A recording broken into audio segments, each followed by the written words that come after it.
1972 সালে ৪৫ জন যাত্রী নিয়ে একটি প্লেন যাত্রা শুরু করেছিল, কিন্তু হঠাৎ করে একটা পাহাড়ের উপর এসে তাদের প্লেনটি ক্র্যাশ হয়ে যায়। কয়েকজন যাত্রী তখন ওখানেই মারা যায়, কিন্তু বাকি যাত্রীরা দুর্ভাগ্যক্রমে আটকা পড়ে যায়। ৫০ দিনের বেশি সময় তারা ওখানেই আটকে ছিল।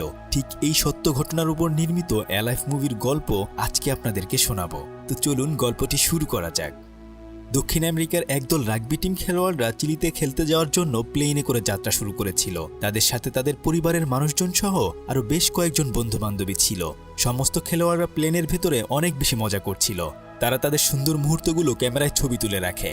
তারা যখন আন্দিজ পর্বতমালার উপর দিয়ে যাচ্ছিল, তখন জানালার বাইরে দিয়ে অপরূপ তুষারপাত দেখছিল। তবে ঠিকঠাক মতো সবকিছু চললেও কিছুক্ষণের মধ্যেই আকাশটা একদম মেঘলা হয়ে যায়। তবে ততক্ষণে তারা প্রায় চিলির কাছাকাছি চলে এসেছিল। তাই একজন পাইলট এসে তাদের সবাইকে বলে, তোমরা সবাই একটু শান্ত হয়ে বসো, আমরা অল্প কিছুক্ষণের মধ্যেই ল্যান্ড করব। কিন্তু কেউ তার কোনো কথাই শুনছিল না। আর এর অল্প কিছুক্ষণের মধ্যেই তাদের প্লেন হঠাৎ করে দুলতে শুরু করে। বুঝতেই পারছেন, ছেলে পেলে তো এমনিতেও অনেক বেশি শয়তান, তাই সবাই তারা এটাকে অনেক বেশি মজা মনে করছিল। কিন্তু কিছুক্ষণ পরে তাদের প্লেন আরও অনেক বেশি দুলতে শুরু করে। আর হঠাৎ করে পাইলট দেখে যে ঘন কুয়াশার কারণে তাদের সামনে বিশাল বড় একটা পাহাড় রয়েছে, আর ওইখান থেকে প্লেনটিকে কোনোভাবেই উপরে উঠানো সম্ভব হচ্ছিল না। প্লেনের স্ক্রিনে বারবার প্লেনটিকে উপরে উঠানোর সংকেত দেওয়া হচ্ছিল, কিন্তু পাইলট অনেক চেষ্টা করেও সেটা সে করতে পারছিল না। সমস্ত যাত্রীরা তখন সৃষ্টিকর্তার কাছে দোয়া করতে থাকে, কেননা হাসিখুশি এই যাত্রীরাই এখন সবাই অনেক বেশি আতঙ্কে রয়েছে। পাইলট নিয়ন্ত্রণ হারিয়ে তখন প্লেনটিকে ওই পাহাড়ের সাথেই ক্র্যাশ ল্যান্ডিং করিয়ে দেয়। আর ঠিক তখনই প্লেনের পেছনের অংশ পাহাড়ের ধাক্কায় ভেঙে পড়ে যায়। এমনকি প্লেনের ডান পাশের পাখাটাও একদম চূর্ণ বিচূর্ণ হয়ে পড়ে। কয়েকজন যাত্রী তখন বাতাসের বেগে প্লেনের পেছনে একদম বাতাসে উড়ে চলে যায়। এত ভয়ানক অবস্থা থাকা সত্ত্বেও পাইলট প্লেনের ওই ভাঙা সামনের অংশ সামনের দিকে এগিয়ে নিয়ে যাচ্ছিল। বরফের ভেতর দিয়ে এগিয়ে যেতে যেতে তারা পাহাড়ের একটা জায়গায় এসে ক্র্যাশ করে। আর ঠিক তখনই কয়েকজন যাত্রী ধাক্কা খেয়ে মাথা ফেটে যায়। সবার হুঁশ ফিরলে তারা একে অপরের খোঁজ নিতে থাকে, কেননা এই অ্যাক্সিডেন্টটা মুহূর্তের মধ্যেই হয়ে গিয়েছিল, যার ফলে তাদের মধ্যে কয়েকজন প্লেয়ার মারা গিয়েছে। বাকিদের অবস্থাও বেশি একটা ভালো না। তারা সবাই মনে করে এটা একটা সাধারণ অ্যাক্সিডেন্ট। তবে তারা সবাই মনে করছিল এটা হয়তো কোনো একটা সাধারণ অ্যাক্সিডেন্ট, যে কোনোভাবেই হোক না কেন এখান থেকে তারা বেঁচে ফিরতে পারবে। তবে তাদের কল্পনাতেও ছিল না এত মানুষ এখন আহত হয়ে গিয়েছে। তাই একজন যখন প্লেন থেকে বের হয়ে বাইরে যেতে চায়, আর ঠিক তখনই সে বরফের ভেতরে আটকে যায়। তারা তখন একে অপরকে সাহায্য করছিল, কেননা এমন একটা অবস্থা চোখের পলকে হয়ে গেছে, তারা কি করবে কেউ বুঝে উঠতে পারছিল না। প্লেনের বাইরে যাওয়া আসলে কারো পক্ষেই সম্ভব ছিল না। তাই একটা ছেলে তখন বুদ্ধি করে দুটো সিট নিয়ে একটার পর আরেকটা দিয়ে কোনোভাবে সামনের দিকে এগিয়ে যায়। একজন অনেক খোঁজাখুঁজি করে গিয়ে দেখে যে পাইলট এখনও বেঁচে রয়েছে। এই অ্যাক্সিডেন্টে কারো হাত পা ভেঙে গিয়েছে কিংবা কপাল ফেটে গিয়েছে। ওখানে একটা মেয়ের পা সিটের ভিতর এমন বাজেভাবে ফেসে গিয়েছে যে তারা কোনোভাবেই ওই সিটটা উঁচু করে মেয়ের পাটিকে বের করতে পারছিল না। পাইলট অনেক বেশি পানি খেতে যাচ্ছিল, কিন্তু ওখানে কারো কাছেই কোনো পানি ছিল না। তাই তারা ওখানকার বরফ পাইলটকে খেতে দেয়। তারা পাইলটকে বলে এখান থেকে কোনোভাবে রেডিও সিগন্যাল পাঠানোর জন্য, যেন উদ্ধারকর্মীরা তাদেরকে এখান থেকে নিয়ে যায়। কিন্তু যখন তারা রেডিওতে যোগাযোগ করার চেষ্টা করে, ঠিক তখন তারা দেখতে পায় যে রেডিওটি আসলে অনেক আগেই নষ্ট হয়ে গিয়েছে। এতগুলো মানুষ এখানে অসুস্থ হয়ে পড়ে আছে, আর তারা যে কোথায় রয়েছে সেটাও তারা জানে না। আর তাছাড়া কিছুক্ষণ পরেই ওখানে তুষার ঝড় শুরু হয়ে যায়। ঠান্ডায় সবার অবস্থা একদম খারাপ হয়ে যায়। তখন রবার্টো নামে একটা ছেলে বলে, এভাবে যদি আমরা হাত পা গুটিয়ে বসে থাকি তাহলে সবাই এখানে মারা পড়ব। আর তাছাড়া আমরা যে এখানে ফেসে গিয়েছি এই কথা তো কেউ জানে না। তখন বাতাসে তাদের প্রচণ্ড শীত লাগছিল। তখন সে বলে যে এই শীত থেকে বাঁচার জন্য প্লেনের সিট কভারগুলো কেটে আমরা কোনোভাবে কম্বল বানাতে পারি। আর এই বুদ্ধিটা সবার তখন অনেক বেশি ভালো লাগে। তারা সবাই তখন প্লেনের সিট কেটে কম্বল বানাতে শুরু করে দেয়। কিছুক্ষণের মধ্যেই সন্ধ্যা পেরিয়ে রাত হয়ে যায়। তারা সবাই যখন প্লেনের ভেতর শুয়েছিল, আর ঠিক তখন আরো বেশি জোরে তুষার বাতাস বইতে শুরু করে। এত ঠান্ডায় আসলে সবাই তারা অনেক বেশি জমে যাচ্ছিল। তাই তারা প্লেনের পেছনের ওই ভাঙা অংশের ওখানে সমস্ত সিটগুলো দিয়ে আটকে দেয়, যেন ভেতরে বাতাস না আসতে পারে। কিন্তু তবুও তারা ঠান্ডায় একদম জমে যাচ্ছিল। একটু পরে খেয়াল করে যে তাদের একজন বন্ধু ঠান্ডায় প্রায় মারা যাচ্ছে। তাই তখন তারা দুজন মিলে সেই বন্ধুটিকে তাদের মাঝখানে এনে শুইয়ে দেয়। অনেক কষ্টে তারা ওখানে রাতটা পার করে ফেলে। সকালবেলা তারা দেখতে পায় যে তাদের সাথে অনেকেই মারা গিয়েছে। তাই তারা এক এক করে ওখান থেকে লাশগুলো বরফের উপর এনে সাজাতে শুরু করে। তারা মনে করছিল হয়তো এতক্ষণে তাদের দেশের উদ্ধারকর্মীরা তাদের প্লেন ক্র্যাশ হওয়ার খবরটি জেনে গিয়েছে, তাই কিছুক্ষণের মধ্যেই তাদেরকে এখান থেকে উদ্ধার করে নিয়ে যাবে। কিন্তু অনেকটা সময় পেরিয়ে গেলেও আসলে তাদেরকে উদ্ধার করার জন্য কেউ আসে না। তারা ওই লাশগুলোকে ওখানে রেখে শেষ বিদায় জানিয়ে দেয়। এরপর অনেক খোঁজাখুঁজি করে তাদের কাছে যে খাবার ছিল সেই খাবারগুলো তারা একটা জায়গায় রাখে। তারপর তারা সেইগুলো একটু একটু করে ভাগ করে নেয়। এখানে মোটামুটি 12 জন ছেলে সুস্থ ছিল, আর বাকিরা সবাই অনেক বেশি অসুস্থ হয়ে গিয়েছিল। তাদের কাছে খাবারের মতো একটু পানি ছিল না। পিটার নামের একটা ছেলে তখন বরফ গলিয়ে খাবারের জন্য কিছু পানি সংগ্রহ করে। এই বুদ্ধি দেখে তার সমস্ত বন্ধুরা অনেক বেশি খুশি হয়ে যায়, কেননা অন্তত আর কিছু না হলেও তারা এখন একটু পানি খেতে পারবে। তারা সবাই তখন বাইরে বসে চিন্তা করছিল কিভাবে এখান থেকে বেঁচে ফিরতে পারবে, কিন্তু যেহেতু তাদের হাতে কোনো ধরনের সুযোগ ছিল না, তাই তারা ওখানে বসে বসে নিজেদেরকে সতেজ রাখতে গান গাইতে শুরু করে। এভাবেই আরও একটা দিন ওখানে পেরিয়ে যায়। রাতের বেলায় সবাই তারা ঠিক আগের দিনের মতো কোনোভাবে একসাথে থেকে নিজেদেরকে বাঁচিয়ে রাখে। পরদিন সকাল হওয়ার সাথে সাথেই তারা আকাশে একটা প্লেন দেখতে পায়। এটা দেখার সাথে সাথে সবাই আনন্দে বাইরে বের হয়ে জামা কাপড় ছুঁড়ে যে যেভাবে পারছিল চিৎকার করে প্লেনটিকে ডাকতে থাকে। তারা একে অপরকে বলতে থাকে, এই দেখো, এখান থেকে আমরা এখন সবাই চলে যেতে পারবো, কেননা আমাদেরকে উদ্ধার করার জন্য এখানে প্লেন এসেছে। তারা যখন অনেক ডাকাডাকি করছিল, ঠিক এর কিছুক্ষণ পরে প্লেনটি যখন একটু বামে মোড় নেয়, তখন তারা মনে করে প্লেনটি তাদেরকে দেখতে পেয়েছে, আর পাইলটরা গিয়ে তাদেরকে উদ্ধার করার জন্য আবার ফিরে আসবে। এই ভেবে তারা সবাই খুশিতে একে অপরকে জড়িয়ে ধরতে থাকে। তখন তাদের মধ্য থেকে একজন বলতে থাকে, এবার যদি এখান থেকে বেঁচে ফিরতে পারি, তাহলে বাড়িতে গিয়ে অবশ্যই আমি অনেক অনেক পিৎজা খাবো। তারা সবাই আসলে অনেক বেশি আনন্দ করছিল এই ভেবে যে কিছুক্ষণের মধ্যেই হয়তো তাদেরকে এখান থেকে উদ্ধার করে নিয়ে যাওয়া হবে। আর এভাবেই অপেক্ষা করতে করতে আরও একটা দিন পেরিয়ে রাত হয়ে যায়। রাতের বেলা তারা নিজেদেরকে সতেজ রাখার জন্য একসাথে গান গাইতে থাকে এবং সিগারেট খেয়ে মজা করতে থাকে, কেননা হয়তো সকালবেলা তাদেরকে এখান থেকে নিয়ে যাওয়া হবে। আর এভাবেই ওখানে আরও একটা রাত পেরিয়ে সকাল হয়ে যায়। সকালবেলা ঘুম থেকে উঠে তারা দেখে যে আসলে উদ্ধার করার জন্য এখনো কেউ আসেনি। সবাই তখন বাইরে অধীর আগ্রহে আকাশের দিকে তাকিয়ে বসে থাকে, কিন্তু তাদেরকে উদ্ধার করার জন্য কেউ তখনও ওখানে আসে না। তাদের মধ্য থেকে তখন একজন বলতে থাকে, আরে ভাই, তারা কি পায়ে হেঁটে আসতেছে নাকি, যে 4-5 দিন সময় লাগবে? আমরা এখানে 2-3 দিন ধরে পড়ে আছি, কিন্তু আমাদেরকে উদ্ধার করার জন্য এখনো কেউ এলো না। এদিকে তাদের খাবার গত রাতেই তারা সবাই খেয়ে ফেলেছে, কেননা তারা মনে করেছিল হয়তো আজকে সকালেই তাদেরকে এখান থেকে উদ্ধার করে নিয়ে যাওয়া হবে।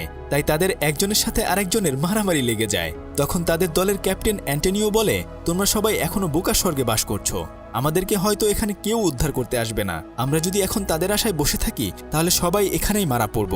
তাই আমাদের এখান থেকে কোনো না কোনোভাবে সামনে এগিয়ে যাওয়া উচিত। কিন্তু তার কথা শুনে তাদের মধ্যে কয়েকজন বলে, আমরা কোথায় যাব, এর চেয়ে বরং এখানেই চুপচাপ বসে থাকি। এই কথা শুনে অ্যান্টনিও রাগ করে ওখান থেকে চলে যায়। প্লেনের ভিতরে তারা জামাকাপড় খোঁজাখুঁজি করার সময় একটা রেডিও পায়। তখন কোনো মতে রেডিওর অ্যান্টেনার সাথে কয়েকটি তার পেঁচিয়ে রেডিওতে সংবাদ শুনতে থাকে যে আসলেই তাদের উদ্ধার করার জন্য কেউ আসবে কিনা। তবে এভাবে তাদেরকে বসে থাকতে চলবে না। তাদেরকে যদি রেডিও সিগন্যাল পাঠাতে হয়, তাহলে অবশ্যই একটা ব্যাটারির প্রয়োজন হবে। কিন্তু দুর্ভাগ্যক্রমে আসলে প্লেনের যে অংশটি ভেঙে গিয়েছিল, সেই অংশে ব্যাটারি রয়েছে। যদি কোনোভাবে তারা ওই অংশ থেকে ব্যাটারি খুঁজে বের করে আনতে পারে, তাহলেই তারা মাত্র কন্ট্রোল রুমের সাথে যোগাযোগ করতে পারবে।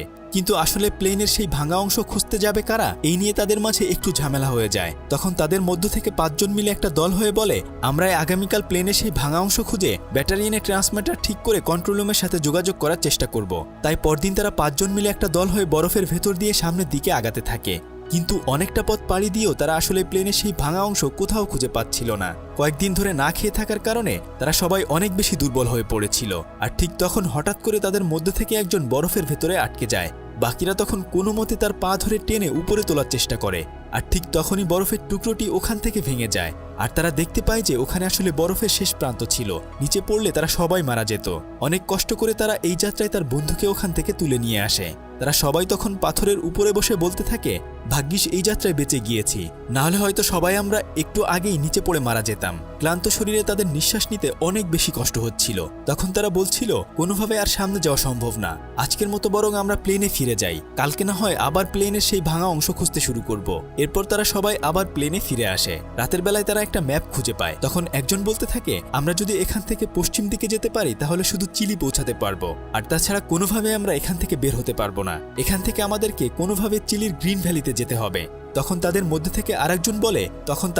থেকে আরেকজন বলে, গ্রিন ভ্যালির ওই পাহাড়ে ওঠা কোনোভাবেই আমাদের পক্ষে সম্ভব না, এই পথ দিয়ে গেলে সবাই আমরা মারা পড়ব। কিন্তু তারা আসলে ওখান থেকে কিভাবেই বা বেঁচে ফিরবে, এই বুদ্ধি কারোর মাথায় আসছিল না। এভাবে একে একে করে তাদের 1 দিন নয় 2 দিন নয় 9টা দিন পার হয়ে যায়। ওই দিন তাদের মধ্যে থেকে আরও একজন যাত্রী মারা যায়। তারা তাকে বাইরে এনে বরফের ওখানে শুইয়ে রাখে। প্রতিদিন তারা কোনো না কোনোভাবেই কন্ট্রোল রুমের সাথে যোগাযোগ করার চেষ্টা করতে থাকে। আর ঠিক তখন তাদের দলের ক্যাপ্টেন বলে, রেডিও তো খবর শুনেছি ওরা আমাদেরকে খুঁজে পাচ্ছে না। আসলে তারা সবাই পর্বতের এমন একটা জায়গায় ছিল যেখানে উদ্ধারকর্মীরা তাদেরকে কোনোভাবেই খুঁজে পায়নি। সবাই মনে করেছে হয়তো প্লেন ক্র্যাশ করে প্রত্যেক যাত্রী মারা গিয়েছে, তাই তারা তাদেরকে খোঁজা বন্ধ করে দিয়েছে। রেডিওটিতে এই খবর শুনে তারা সবাই অনেক বেশি হতাশ হয়ে পড়ে, কেননা এখানে তারা 9টা দিন ধরে আটকে আছে আর প্রত্যেক দিন আশায় রয়েছে হয়তো তাদেরকে কেউ এখান থেকে উদ্ধার করে নিয়ে যাবে। এই খবর শুনে তারা নিজেরা নিজেদের মধ্যে মারামারি শুরু করে দেয়, কিন্তু তাদের মধ্য থেকে একজন এসে তাদেরকে ফিরিয়ে দেয়। তারা সবাই মিলে একসাথে বসে বলতে থাকে, সবাই হয়তো বুঝে গিয়েছে আমরা মারা গিয়েছি, কিন্তু আমরা যে এতগুলো মানুষ এখনো বেঁচে রয়েছি এটা শুধু আমরাই জানি। তাই যে কোনো উপায়ই হোক না কেন এখান থেকে আমাদেরকে বের হওয়ার রাস্তা খুঁজে বের করতে হবে। কিন্তু তাদের কাছে এখন কোনো খাবার দাবার নেই। তখন তাদের মধ্য থেকে একজন বলে, যে মানুষগুলো মারা গিয়েছে তাদের মাংস খেয়ে এখানে আমরা বেঁচে থাকবো, না হলে হয়তো আমরাও এখানে মারা পড়বো। এখন আসলে তাদের করার মতো কোনো কিছুই ছিল না, ওই মৃত মানুষগুলোর মাংস খেয়েই তাদেরকে এখানে বেঁচে থাকতে হবে। আর মানুষের মাংস খাওয়ার কথা শুনেই একজন বমি করে দিতে চায়। রাতের বেলায় তারা একটু আগুন জ্বালিয়ে নিজেদেরকে গরম করে নেয় আর সৃষ্টিকর্তার কাছে প্রার্থনা করতে থাকে তারা যেন এখান থেকে বেঁচে ফিরতে পারে। পরদিন সকাল হওয়ার সাথে সাথে তারা ওখানে জমিয়ে রাখা মৃতদেহগুলো থেকে একটু একটু করে মাংস খেতে শুরু করে, যদিও তাদের কারোরই এটা খেতে ইচ্ছে হচ্ছিল না, কিন্তু বেঁচে থাকার জন্য এছাড়া তাদের কাছে আর কোনো উপায় ছিল না। তখন তাদের মধ্য থেকে একটা ছেলে বলতে থাকে, তোরা প্লিজ আমার বোনের মাংস একটুও খাস না, আসলে তার বোন ওখানে মারা গিয়েছে। যাই হোক, 3জন ছেলে তখন ওখান থেকে আবার সামনের দিকে আগাতে থাকে প্লেনের সেই ভাঙা অংশ খুঁজে বের করার জন্য। তখন তারা 3জনই সামনের অজানা পথের দিকে আগাতে শুরু করে, কিন্তু অনেকটা পথ পাড়ি দিয়েও তারা সেই প্লেনের ভাঙা অংশ কোথাও খুঁজে পায় না। আর বাকিরা তো অনেক অপেক্ষা করতে থাকে কখন তারা 3জন আবার ফিরে আসবে, কিন্তু সন্ধ্যা গড়িয়ে রাত হয়ে গেলেও তারা 3জন আর ফিরে আসে না। সকালবেলা তারা সবাই বলাবলি করে হয়তো ওরা 3জনই মারা গিয়েছে, কিন্তু অন্যদিকে দেখা যায় ওরা 3জন বরফে একদম ঠান্ডায় জমে গিয়েছে, সামনে এগিয়ে যাওয়ার মতো একটুও শক্তি ওদের শরীরে নেই। ওরা 3জন পাথরের কোণায় চুপচাপ করে বসে রয়েছে, মনে হচ্ছে ওরা হয়তো এখানেই মারা যাবে। তবে ঠিক সে সময় সকাল হয়ে যাওয়ার কারণে অনেক বেশি রোদ উঠে যায়, যার ফলে ওরা নিজেদেরকে গরম করে আবার সামনের দিকে আগাতে শুরু করে। কিছুক্ষণ পরে ওখানে ওরা একটা সিট দেখতে পায়, আর যখনই ওই সিটটা উঁচু করে আর সেই সিটের সাথেই একটা মৃতদেহ উঠে আসে। আসলে যখন প্লেনের পিছনের অংশ ভেঙে গিয়েছিল তখন এই ছেলেটি কিন্তু পিছন থেকে উড়ে পড়ে গিয়েছিল। তাদের মধ্য থেকে একজন ছেলে ওই মৃত ছেলেটার পকেট থেকে মানিব্যাগ বের করে প্রয়োজনীয় জিনিসপত্র নিয়ে নেয় আর বলতে থাকে, যদি আমরা কখনো এখান থেকে বেঁচে ফিরতে পারি তাহলে এগুলো ওর মায়ের কাছে পৌঁছে দেব। তবে তারা একটু সামনে আগাতেই আরও অনেকগুলো মৃতদেহ দেখতে পায়। তখন তারা মনে করে হয়তো এখানের আশেপাশে কোথাও ওই প্লেনের ভাঙা অংশ রয়েছে, তাই তারা এই খবরটি দেওয়ার জন্য প্লেনের সিটের উপর বসে বরফের উপর দিয়ে আবার ওখান থেকে সেই আগের জায়গায় ফেরত আসতে শুরু করে। এদিকে প্লেনে থাকা সবাই মনে করে হয়তো ওরা 3জনই মারা গিয়েছে, আর তাদের মধ্যে একজনের পায়ে অনেক বেশি ইনফেকশন হয়ে গেছে, হয়তো তাকে বাঁচাতে হলে এই পাটাই কেটে ফেলতে হবে। ওরা 3জন তখন প্লেনের ওই ডানায় চড়ে আবার সবার কাছে ফেরত আসে। তারা এসে সবাইকে বলে, এখান থেকে বেশ কিছু দূরেই আমরা এগুলো পেয়েছি, তার মানে হচ্ছে আশেপাশে যদি আমরা দল বেঁধে খুঁজি তাহলে অবশ্যই প্লেনের সেই ভাঙা অংশ খুঁজে পাবো, আর ওখান থেকে ব্যাটারিও খুঁজে পাওয়া যাবে। তখন তারা সবাই মিলে প্ল্যান করতে থাকে পরদিন সকালবেলা কয়েকটি দলে ভাগ হয়ে তারা সেই প্লেনের ভাঙা অংশ ওখানে খুঁজতে যাবে। তারা আবারও জীবনের আশা খুঁজে পায়, তাই রাতের বেলা সবাই তারা ঘুমিয়ে পড়ে। তখন একজন বলে, যদি আমি মারা যাই তাহলে তোরা আমার মাংস খেয়ে নিস, যেন তোরা এখানে কয়েকদিন আরও বেঁচে থাকতে পারিস। এভাবে তারা ওখানে সবাই ঘুমিয়ে যায়, কিন্তু হঠাৎ করেই মাঝরাতে পর্বতের চূড়ায় তুষার ঝড় শুরু হয়ে যায়। অনেক বেশি শব্দে তাদের ঘুম ভেঙে যায়। মুহূর্তের মধ্যেই তারা বরফের ঝড়ের ভেতর আটকে পড়ে। তাদের সেই ভাঙা প্লেনের উপর দিয়ে বরফের ঝড় বয়ে যায়, তাদের ওই ভাঙা প্লেনের অংশটুকুন বরফের নিচে আটকে যায়। তখন একজন একটা লাইটার জ্বালিয়ে বাকি সবাইকে খুঁজতে থাকে। সে দেখতে পায় যে আসলে তার বন্ধুরা সবাই প্রায় বরফের নিচে আটকে গিয়েছে, তাই তারা কয়েকজন মিলে একে একে করে বাকি সবাইকে বরফের নিচ থেকে উদ্ধার করতে থাকে। আরেকটু দেরি হলে হয়তো অনেকেই ওখানে দমবন্ধ হয়ে মারা যেত। তবে দুর্ভাগ্যক্রমে তখন তাদের মধ্য থেকে আরও কয়েকজন মারা যায়। বিপদ যেন কোনোভাবেই তাদের পিছু ছাড়ছে না। তবে এত কষ্টের মাঝেও তারা সবাইকে উদ্ধার করে একজনের বার্থডে সেলিব্রেট করে, আর এভাবেই তাদের সারা রাত ওখানে পেরিয়ে যায়। সকালবেলা সূর্যের আলোতে সবার ঘুম ভাঙে। সবাই তখন বরফের নিচ থেকে বের হয়ে কোনো মতে হাফ ছেড়ে বাঁচে, কিন্তু তাদের সেই ভাঙা প্লেনের টুকরোটি বরফের নিচে আটকা পড়ে গিয়েছে। তারপর তারা এক এক করে এক একজনকে বরফের নিচ থেকে টেনে উপরে তুলতে থাকে। নিচ থেকে মৃতদেহগুলোকে টেনে তারা অন্য একটা জায়গায় সাজিয়ে রাখে। কালকেও যে মানুষগুলো তাদের সাথে জীবিত ছিল, হঠাৎ করে রাতের বেলায় সেই মানুষগুলো মারা গিয়েছে। এভাবে একটু একটু করে তাদের মনোবল ভেঙে যেতে শুরু করে, কিন্তু তবুও তারা আশা রাখে একদিন না একদিন এখান থেকে তারা বেঁচে ফিরতে পারবে। আর ঠিক এভাবেই 50টা দিন পার হয়ে যায়। সকালবেলা তাদের মধ্যে থেকে 3জন আবার সেই প্লেনের ভাঙা অংশটি খুঁজে বের করার জন্য বের হয়ে পড়ে। বের হয়ে যাওয়ার সময় তারা বলে যায়, যদি প্লেনের ওই ভাঙা অংশটি না খুঁজে পাই তাহলে আমরা এখানে আর ফেরত আসবো না, আমরা সামনের দিকে আগাতে থাকবো। এই বলে তারা ওখান থেকে সবাইকে বিদায় জানিয়ে চলে যায়। তারা 3জন সামনের দিকে অনেকটা পথ পাড়ি দিয়ে হঠাৎ করে প্লেনের সেই ভাঙা অংশটি দেখতে পায়। আসলে গতরাতে ঝড়ের কারণে প্লেনের উপরে থাকা বরফ উড়ে চলে গিয়েছে, সেজন্য তারা প্লেনের ওই ভাঙা অংশটিকে দেখতে পেয়েছে। তাদের মধ্য থেকে তখন একজন ওখান থেকে কিছুর খাবার বের করে খেতে শুরু করে, আর এরপর তারা তিনজনেই অনেক দিন পরে খাবার খেয়ে নেয়। রাতের বেলায় তারা ওখানে আগুন জ্বালিয়ে অপেক্ষা করতে থাকে। সকাল হওয়ার সাথে সাথে তারা ব্যাটারি নিয়ে ওখান থেকে বের হতে চায়, কিন্তু ব্যাটারির ওজন অনেক বেশি ছিল, তাই তারা ওখান থেকে ফেরত গিয়ে বরং রেডিওটিকে আবার এখানে নিয়ে আসে। কিন্তু তারা কোনোভাবেই ওই ব্যাটারির সাথে রেডিও সিগন্যাল ঠিকঠাক মতো করতে পারছিল না, কেননা যে রেডিওটি মেরামত করতে পারত সে আসলে গতকাল রাতেই মারা গিয়েছে। তারা অনেক চেষ্টা করার পরেও রেডিওটিতে ঠিক করতে পারে না। হতাশ হয়ে তাই তারা চারজন মিলে বুদ্ধি করে সামনের দিকে আগাতে থাকে, কিন্তু একটু আগানোর সাথে সাথেই আবার তুষার ঝড় শুরু হয়ে যায়, যার ফলে তাদের মধ্য থেকে দুজন বাকি দুজনকে রেখে ওখান থেকে ফিরে চলে আসে। কিন্তু একটু পরে ওই দুজনের মধ্যে একজন মারা যায়। এমন একটা অবস্থা যে তারা আসলে চাইলেও ওই বরফের পাহাড় পাড়ি দিয়ে অন্য কোথাও যেতে পারবে না। এভাবে অল্প নাস্তা করে আর বরফ খেয়ে কয়দিনই বা বেঁচে থাকা যায়, কিন্তু তবুও তারা বাঁচার জন্য প্রাণপণ চেষ্টা করতে থাকে। তবে প্রতিদিনই একজন না একজন তাদের মধ্য থেকে মারা যাচ্ছে। কয়েকজন তো মানসিকভাবেই অসুস্থ হয়ে পড়েছে। তবে এভাবে ভেঙে পড়লে হবে না, সাহস নিয়ে এই প্রতিকূল অবস্থায় টিকে থাকতে হবে। পরদিন সকালবেলা তাদের মধ্যে থেকে তিনজন আবার পথ খোঁজার জন্য বের হয়ে যায়।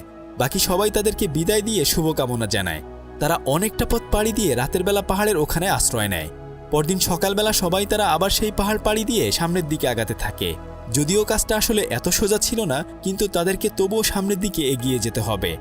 একটা পাহাড় পাড়ি দিয়ে সামনে তারা আরও উঁচু উঁচু পাহাড় দেখতে পায়, কিন্তু হঠাৎ করেই বরফে পা পিছলে একজন পাহাড়ের একদম কিনারায় চলে যায়।